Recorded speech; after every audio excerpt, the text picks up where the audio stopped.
ரித்விகா. நான் 3ஆம் வகுப்பு படிக்கிறேன். என் பள்ளியின் பெயர் PMC கேந்திர வித்யாலயா ஏர்ஃபோர்ஸ் ஆவடி. என் புக்கின் பெயர் கால்சோறு கேட்ட நிலவு. என் புக்கில் எழுதுவர் முனிவர் மலை தெரேசா.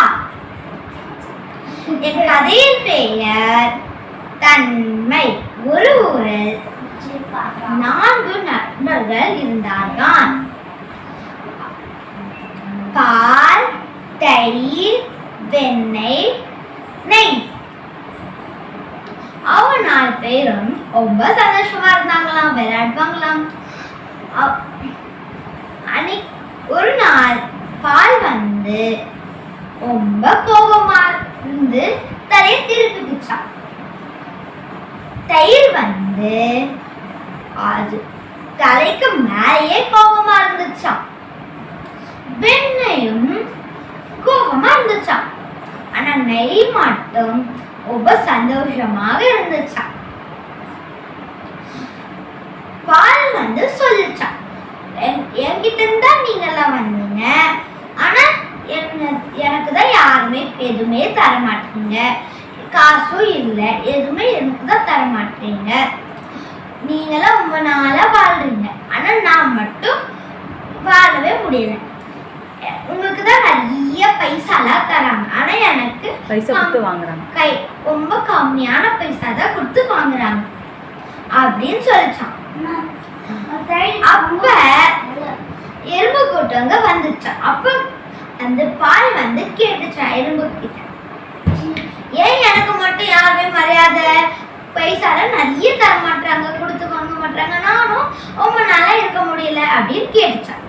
அப்ப எறும்பு சொல்லிச்சான், அதெல்லாம் உன்னோட தலைவிதி அப்படின்னு சொல்லிச்சான். அப்ப பால் ரொம்ப கோபமா வந்து இரவுக்கிட்டே இது நம்ம கேட்கலாம் அப்படின்னு போச்சான். அப்ப வந்து 4 பேருமே இரவு கிட்ட போயிடுவாங்களாம். அப்ப கோயிலுக்கு போனோடனே அங்க வந்து ரொம்ப கூட்டமா இருந்துச்சான். அதனால 3 பேரும் கொஞ்ச நேரம் வெளியவே இருந்தாங்களாம். அப்புறம் கூட்டம் எல்லாம் போனதுக்கு அப்புறம் 3 பேரும் உள்ள போயிட்டு 4 பேர் உள்ள போயிட்டு கடவுள்கிட்ட கேட்டாங்க. பால் முதல்ல கேட்டுச்சான், கடவுளே ஏன் எனக்கு மட்டும் யாருமே மரியாதை தர மாட்டாங்க, என்னால உங்களால வாழ முடியல, எனக்கு ரொம்ப காசு கொடுத்து வாங்க மாட்டாங்க, மீது எல்லாருக்குமே ரொம்ப காசு கொடுத்து வாங்குறாங்க அப்படின்னு கேட்டுச்சான். அப்ப கடவுள் சொன்னாரா, கல்ல உளி வச்சு அடிச்சாதான் அது பெரிய சிலையாகும், புரியுமா? நீ வந்து பால் பொறுமையா எல்லாமே கீஞ்சிடுற, அதனாலதான் உனக்கு மரியாதையே கிடையாது. அதே மாதிரிதான் தயிரும் புளிச்சுடுது, அதனாலதான் அதுக்கும் மரியாதை. அந்த மாதிரிதான் வெண்ணையும் சூடுபட்ட அதுவும் எதுனா ஆயிடுது, அதனாலதான் அதுக்கும் மரியாதை இல்லை. ஆனா நெய் மட்டும் சூடுபட்டாலும் எது பண்ணாலும் எதுவுமே அவளுக்கு ருசியாகவும் இருக்கு, அதனாலதான் சுவையாகவும் இருக்கு. அதனாலதான் நெய்க்கு மரியாதை கொடுத்து நல்லா பெரிய பைசா கொடுத்து வாங்குறாங்க.